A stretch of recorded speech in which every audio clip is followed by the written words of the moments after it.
Assalamualaikum warahmatullahi wabarakatuh. Sahabat beriman, ketika mendengar kata Yahudi, pikiran kita kadang melayang kepada kezaliman. Kaum ini juga dianggap sangat anti dengan Islam. Bahkan, kita diperintahkan untuk menjauhi gaya dan kehidupan Yahudi. Namun siapa yang mengira jika Rasul pernah meniru gaya mereka? Gaya seperti apakah? Siapakah sebenarnya bangsa Yahudi? Budaya apa yang sebenarnya boleh dan tidak boleh diikuti dari kaum ini?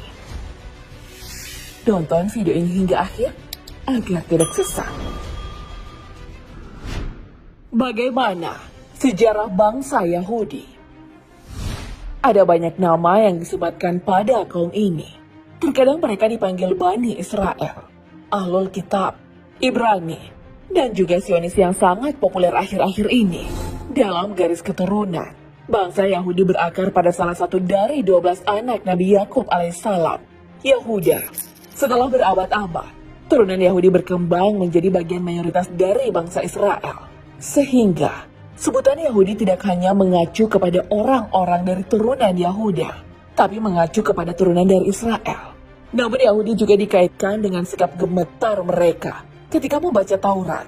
Selain itu, bangsa Yahudi juga disebut sebagai Bani Israel. Julukan ini disematkan pada Nabi Yakub alaihissalam yang punya sebutan Israel atau kekasih Tuhan. Karena julukan ini, ada rasa keangkuhan yang timbul di hati bangsa Yahudi. Mereka merasa bahwa derajatnya lebih tinggi dari bangsa lain. Sikap ini jugalah yang membuat penduduk sekitar kadang tak betah dengan kehadiran mereka. Akhirnya, mereka harus berpindah-pindah. Alasan lain yang membuatnya terusir perlahan, karena bangsa ini sangat licik dan juga pernah khianat ketika berjanji. Salah satunya ketika Nabi Musa alaihissalam memerintahkan mereka berdiam diri dan menunggu sang Nabi yang sedang menghadap Allah Subhanahu wa Ta'ala di Bukit Sinai. Nabi Musa sempat meninggalkan pesan larangan agar tidak ada lagi menyembah berhala selama ditinggal. Tapi mereka malah membuat patung sapi untuk disembah, sehingga ingkar pada perintah Nabi Musa alaihissalam. Yang paling menyedihkan, kaum Yahudi menyimpan dendam dan benci mendalam pada Muslim. Hal ini bahkan sudah diingatkan oleh Allah dalam Al-Quran surah Al-Ma'idah ayat 82, yang artinya, sungguh engkau akan dapati orang yang paling keras permusuhannya kepada kalian adalah orang-orang Yahudi dan kaum musyrikin. Mereka adalah kaum yang akan terus menjerat manusia, menggoda manusia hingga kita bisa mengikuti mereka. Untuk itu, Allah telah mewanti-wanti umat Islam agar tidak mudah goyah. Hal ini disebutkan dalam Al-Quran, surah Al-Baqarah ayat 120, yang artinya, orang-orang Yahudi dan Nasrani tidak akan ridho kepada kalian hingga kalian mengikuti agama mereka. Lalu bolehkah mengikuti gaya Yahudi? Allah telah memberikan peringatan tentang bagaimana seharusnya bersikap kepada kaum ini.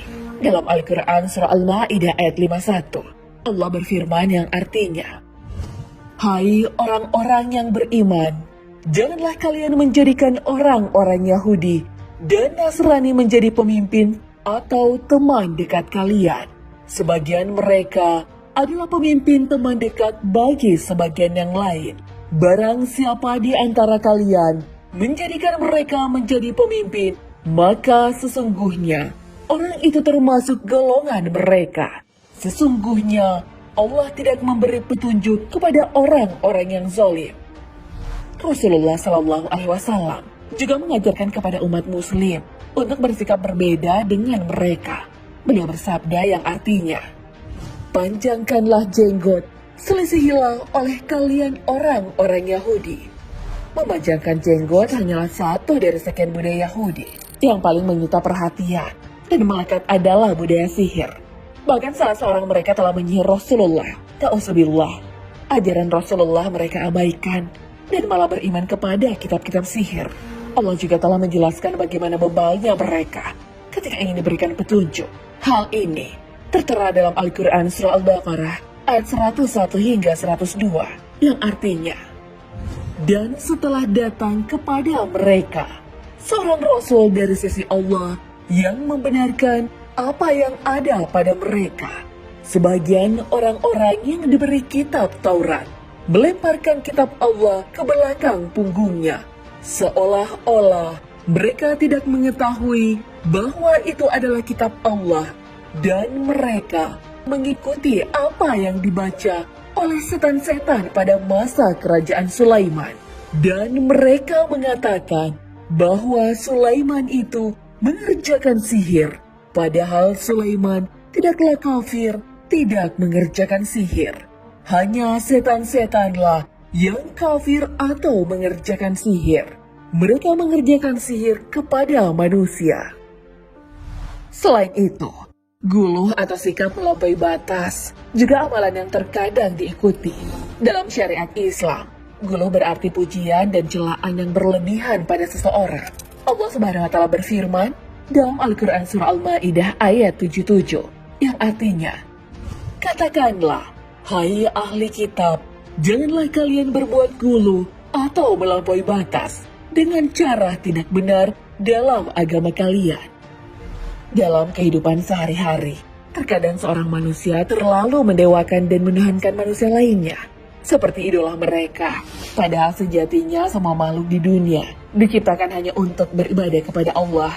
Amalan Yahudi yang tercela juga yakni melakukan hiyal dalam rangka menolak apa yang dibawa para rasul, serta menyelamatkan kekufuran dan kesesatan mereka. Hal ini mereka lakukan karena tidak mampu menolak secara terang-terangan, sehingga mereka melakukan makar secara tersembunyi. Allah berfirman tentang mereka dalam Al-Quran, Surah Al-Imran ayat 54, yang artinya, orang-orang kafir itu membuat tipu daya, dan Allah membalas tipu daya mereka itu, dan Allah sebaik-baik pembalas tipu daya. Amalan Yahudi yang kufur ini pun diikuti oleh sebagian muslim. Padahal, penting untuk menyadari sedini mungkin agar tidak terjebak dan mengikuti mereka. Namun ternyata ada beberapa budaya Yahudi yang juga telah ditiru Rasulullah. Budaya apa yang telah ditiru Rasul? Ada beberapa budaya Yahudi yang pernah Rasulullah tiru. Rasul dulu pernah mengikuti gaya sisiran rambut orang Yahudi dan Nasrani. Nabi juga pakai jubah Syamiyah, yaitu pakaian yang diproduksi orang Nasrani dan Syam, yang kini berganti nama menjadi Suriah. Selain itu, menurut Syekh Tahir bin Asyur, Rasulullah melakukan puasa Asyura setelah melihat Yahudi Madinah melakukan puasa. Yahudi Madinah puasa karena beranggapan Nabi Musa diselamatkan dari kejaran Fir'aun pada hari Asyura. Trik Nabi agar tidak menyerupai kaum mereka, Rasulullah menambahkan puasa pada tanggal 9 Muharram, yang dikenal dengan puasa Tasu'ah. Tak cukup sampai di situ, tepuk tangan juga merupakan budaya Yahudi yang ditiru umat Islam. Namun hal ini masih sering dipertentangkan. Memang selama ini dalam Islam juga ada kekeliruan dalam sholat berjamaah. Perempuan dibolehkan mengingatkan imam dengan tepuk tangan, sementara laki-laki melafalkan tasbih.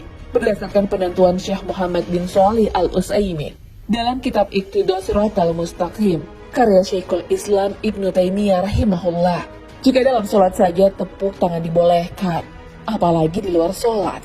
Bahkan Darul Ifta, lembaga fatwa Mesir, sudah mengeluarkan fatwa tentang kebolehan tepuk tangan untuk memberi semangat dan motivasi.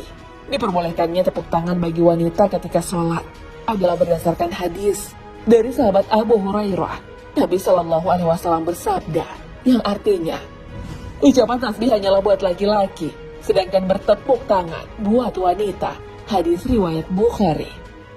Dari sahabat Sahal bin Sa'ad As-Sa'idi radhiyallahu anhu, Nabi Shallallahu Alaihi Wasallam juga bersabda yang artinya, mengapa kalian tadi banyak bertepuk tangan? Barang siapa menjadi makmum lalu merasa ada kekeliruan dalam sholat, hendaklah dia membaca tasbih. Karena jika dibacakan tasbih, dia akan memperhatikannya. Sedangkan tepuk tangan itu untuk wanita. Hadis riwayat Bukhari.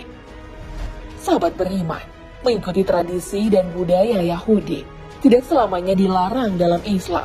Namun umat Islam tetap harus berhati-hati ketika sudah menyangkut akidah dan ibadah. Apa tradisi Yahudi yang pernah Anda ikuti? Wallahu a'lam bishawab. Wassalamualaikum warahmatullahi wabarakatuh.